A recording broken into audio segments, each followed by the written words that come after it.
বাড়িতে আলু থাকলে বানিয়ে নিন এই রেসিপিটা। খেতে অপূর্ব লাগবে। বাচ্চা থেকে বড় সবাই পছন্দ করবে। একবার না বানালে বুঝতেই পারবেন না। তার জন্য আমি এখানে দুটো আলু ডুমো ডুমো করে কেটে নিয়েছি, একটু বড় রেখেছি। এরপরে আমি ওই আলুগুলোকে 5 মিনিটের মতো সেদ্ধ করে নেব। একবারে পুরো সেদ্ধ করব না। জলটা ফুটে উঠলেই দিয়ে দেবো 1 চামচ লবণ। সুন্দরভাবে জলটা ফুটে উঠেছে, দিয়ে দেবো কেটে রাখা আলু। আমি 5 মিনিটের জন্য একটু ভাপিয়ে নেব। সুন্দরভাবে হয়ে গেছে। এবারে আমি একটা ঢাকাইতে ছেঁকে নেব। এরপরে আলুর ওপরে আমি কিছু মশলা দিয়ে আলুটাকে ম্যারিনেট করে নেব। এখানে যেমন দিয়েছি 2 চামচ কর্নফ্লাওয়ার, 2 চামচ দিয়েছি ময়দা,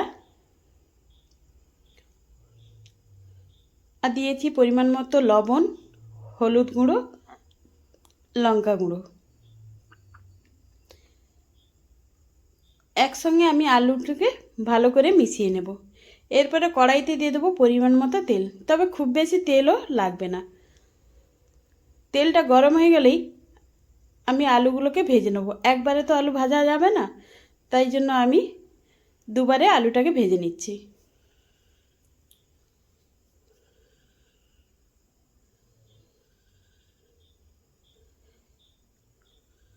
সুন্দরভাবে আলুটা সেদ্ধও হয়ে গেছে আর ভাজাও অপূর্ব হয়েছে।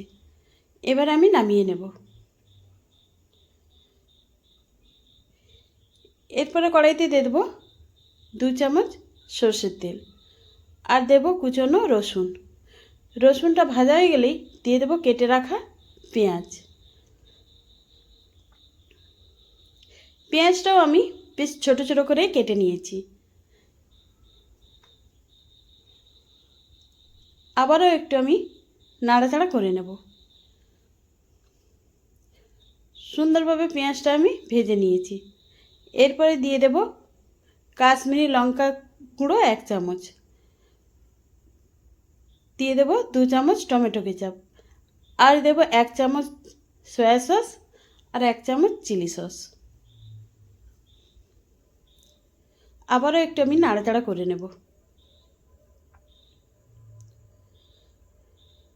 সুন্দরভাবে মশলাটা আমার মাখানো হয়ে গেছে।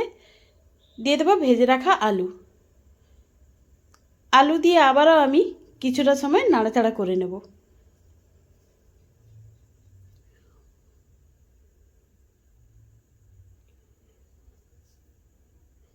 নামানোর আগে দিয়ে দেব কেটে রাখা ধনেপাতা। একটু নাড়াচাড়া করে নামিয়ে নিলে রেডি হয়ে যাবে আলুর এই সুন্দর রেসিপিটা। ঝটপট একবার বানিয়ে দেখতে পারেন। রুটি কিংবা পরোটার সঙ্গে পুরো জমে যাবে।